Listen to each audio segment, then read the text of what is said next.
Order Foreign Currencies from the Chase Bank. Hello and welcome back to our channel. In this video presentation, we're going to talk about how can one go about ordering foreign currencies at Chase Bank. So unfortunately, Chase Bank does not permit foreign currency accounts. However, fret not, as there exist numerous alternatives.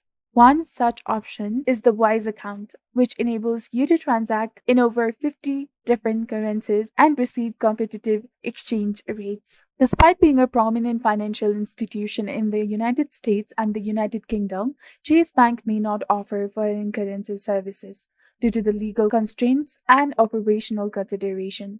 Moreover, the lack of the demand for such services is a significant factor that the bank considers, as it may not find it cost effective to provide specialized currency exchange services. In such cases, it is advisable to seek out specialized currency exchange providers as they can offer more tailored solutions. These providers can assist with managing inventory, navigating exchange rate fluctuations, and mitigating risk associated with currency exchange, such as counterfeit concerns.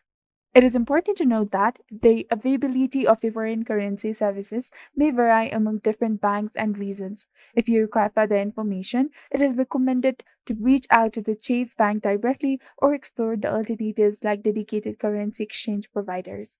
Therefore, even if the Chase Bank is not an option for the currency exchange, rest assured there are plenty of other alternatives available to meet your needs. I hope this information has helped you. Thank you for your attention. Thank you for your viewership and support. See you in the next one.